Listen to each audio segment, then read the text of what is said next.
En fait, nous sommes en train d'être victimes d'une énorme illusion d'optique aujourd'hui.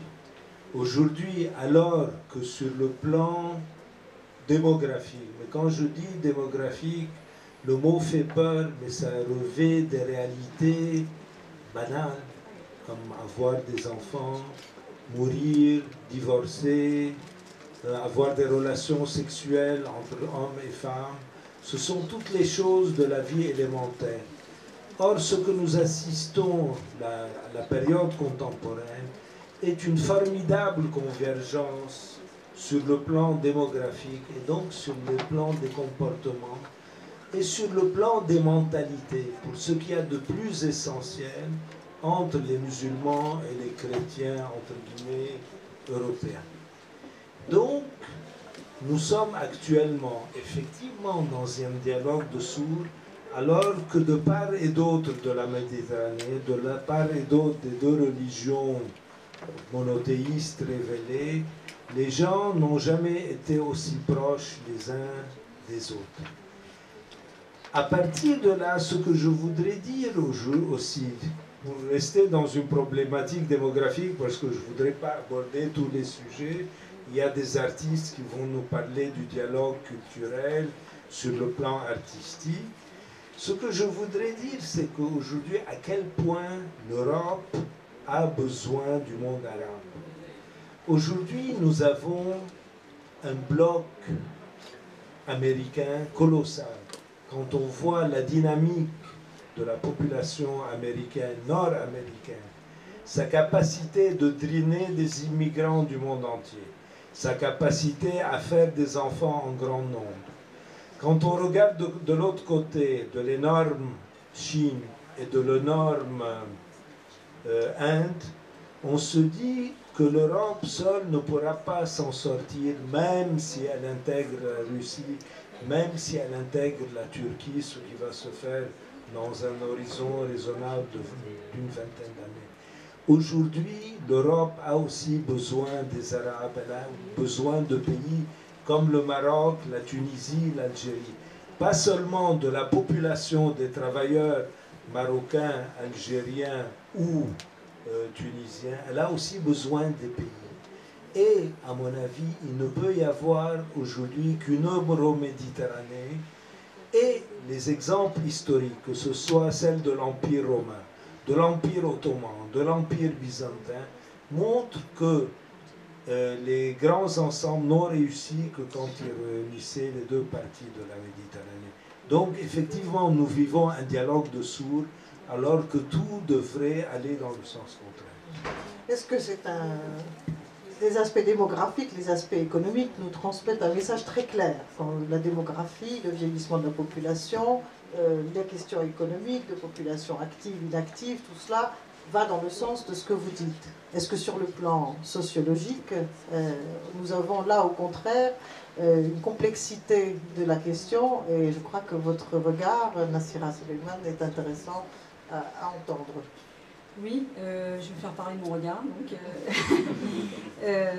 en fait, je m'inscrirai en faux contre l'idée d'un dialogue de sourds. Je pense que la conversation n'a jamais cessé, qu'elle est très ancienne, qu'elle a pris des aspects extrêmement différents, tendus, passionnels, voire même une espèce d'attraction mutuelle extrêmement forte. Il y a une forme de fascination très ancienne qui n'a jamais cessé entre ce que d'autres, à un moment donné, appelleront l'Orient, tel qu'il a été construit dans le regard de l'Occident et qui est devenu une nécessité d'ailleurs pour que l'Occident existe. Et puis si l'on prend des niveaux qui ne sont pas ceux de l'histoire, même du passé, parce que ce passé a bien été un passé de dialogue à tout point de vue. Le passé plus récent, lui aussi, a été une forme de dialogue, mais un dialogue asymétrique, qui était dans le contexte de la période coloniale. Effectivement, l'islam était bien partie prenante des empires coloniaux. Il était non seulement partie prenante, mais il était un des leviers les plus efficaces pour mettre en ordre l'Empire, pour activer en quelque sorte le fonctionnement et l'organisation coloniale. Donc il n'est pas question de dire que l'islam n'était pas présent là aussi. On le voit très bien dans le contexte notamment de l'Afrique occidentale, mais aussi de l'Afrique du Nord.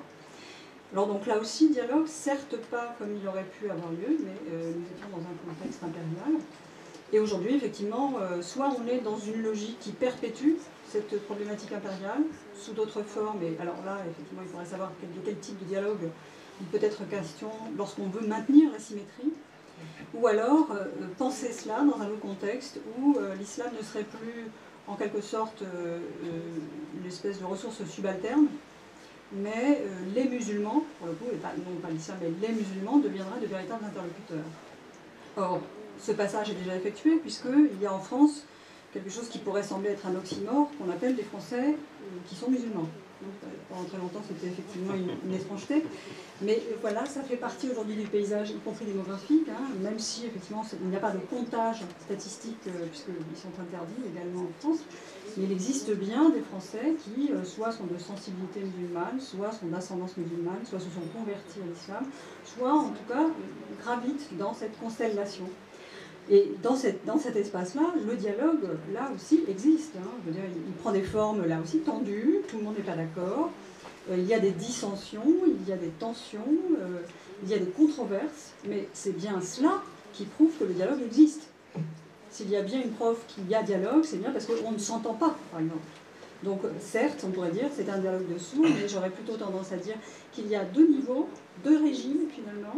Un régime qui est celui des États, d'une certaine forme d'une construction du monde dans laquelle il est nécessaire de dire qu'il n'y a pas de possibilité de parler avec l'islam, ou que l'islam ne veut pas parler à ceux qui ne sont pas membres de la communauté, de l'Oumma. Et puis il y a tous ceux qui pensent effectivement que ce régime-là n'est pas viable, et que c'est un régime en fait où il faut prendre langue, y compris avec les gens avec lesquels on ne s'entend pas, pour réussir à trouver des espaces dans lesquels il devient possible de vivre ensemble.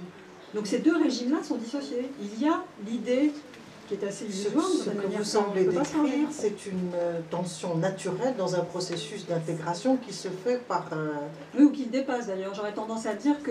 OK, il y a des difficultés à avaler cette assimilation, cette intégration, mais que, après tout, c'est un processus naturel qui est en train de se faire malgré tout. Je pense que ça permet précisément de dépasser, parce que l'intégration, c'est typiquement un discours impérial et un discours assimilé. Enfin, je veux dire, l'assimilation, c'est un discours impérial.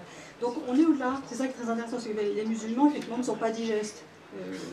Bon, mais c'est pas très grave. Hein. Il y a d'autres choses qui n'ont pas été digestes dans l'histoire de France, les protestants, par exemple.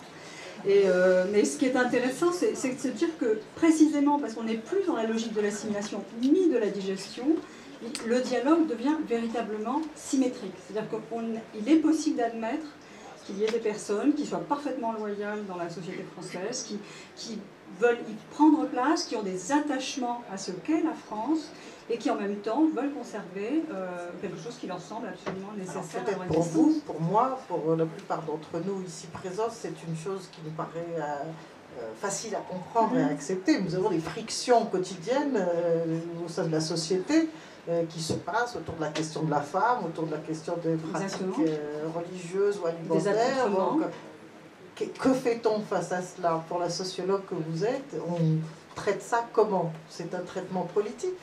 C'est un traitement économique et social?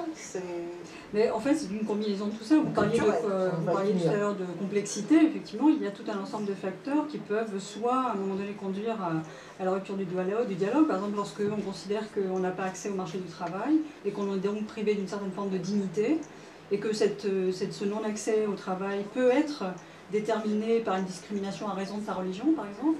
Effectivement, là, il y a des facteurs qui peuvent aller à l'encontre d'une forme d'acceptation. Je ne parle même pas de reconnaissance, parce que l'instance de la reconnaissance est toujours supérieure aux autres. Mais là, d'acceptation, simplement. Donc il peut y avoir des conditions économiques qui vont à l'encontre, il peut y avoir des conditions politiques. Il y a aujourd'hui, enfin on l'a bien vu à différentes périodes de l'histoire de la société française, par exemple, mais aussi en Europe, il y a tout un ensemble de mécanismes par lesquels on met en doute et la loyauté et même la citoyenneté des musulmans qui sont en Europe et qui appartiennent à des nations dont ils possèdent la nationalité. Que ce soit en Allemagne, en Grande-Bretagne, en Italie aujourd'hui, de plus en plus en France, il y a comme une mise en doute de la possibilité justement, donc on est effectivement toujours dans l'oxymore. Donc ça c'est peut-être quelque chose qui pose problème encore aujourd'hui. Est-ce qu'on peut, par l'angle culturel, artistique, traiter ces questions de dialogue ?